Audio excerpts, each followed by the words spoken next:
Salut les amis, j'espère que vous allez tous bien en ce moment. J'avais envie de me présenter un peu plus à vous sur cette chaîne, donc j'ai décidé de faire ça en format Draw My Life. On a mis pas mal de temps là-dessus, donc j'espère que ça vous plaira et en tout cas, bon visionnage.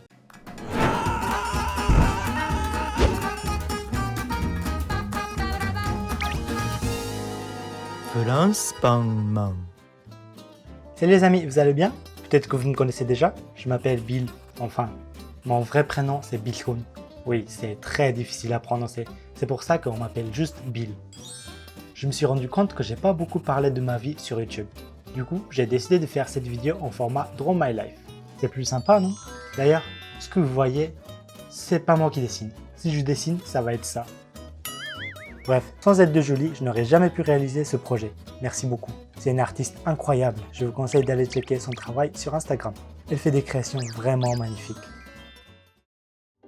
Voilà, c'est Mini Bill. Je suis né le 7 août 1994. Vous le savez peut-être déjà, mais Billhoon, c'est pas très commun au Japon. Oui, parce que je suis né en Mongolie. Quand je dis ça, les gens me demandent souvent « T'étais nomade? Est-ce qu'il y a des bâtiments en Mongolie ?»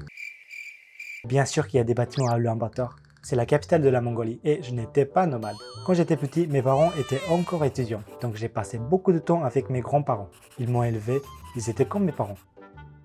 Quand j'avais 9 ans, mon père devait poursuivre ses études à l'étranger. Donc nous avons tous déménagé à Sendai au Japon. Bien sûr que je ne parlais pas la langue japonaise, donc j'ai souvent eu des problèmes avec les autres enfants japonais. Et on m'appelait souvent mes parents à l'école à cause de mes bêtises. Maman, papa, je suis désolé.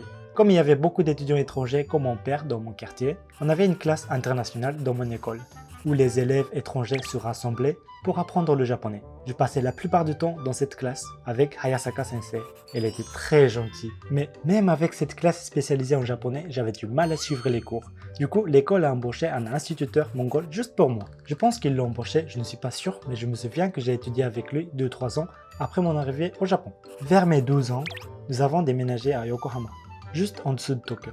Je parlais déjà couramment japonais grâce à lui, donc il n'y avait plus la barrière de la langue, et comme j'étais ouvert d'esprit, il n'y avait plus d'harcèlement malgré le fait que j'ai toujours été différent, que ce soit mon bento ou mon nom. D'ailleurs, en parlant de ça, au début, la différence c'était mal pour moi. Donc, j'ai toujours essayé d'être comme les autres enfants japonais. Si tu es différent, tu es exclu du cercle d'amis au Japon, quand tu es petit bien sûr. Je faisais partie du club de basket, et un an après, je rentre dans mon premier collège.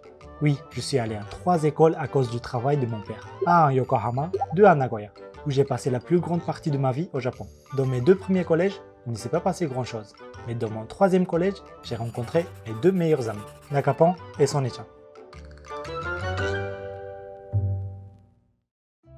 Et voilà, merci d'avoir regardé la vidéo. En attendant le 2e épisode, n'hésitez pas à mettre un petit pouce bleu, partager la vidéo et abonnez-vous.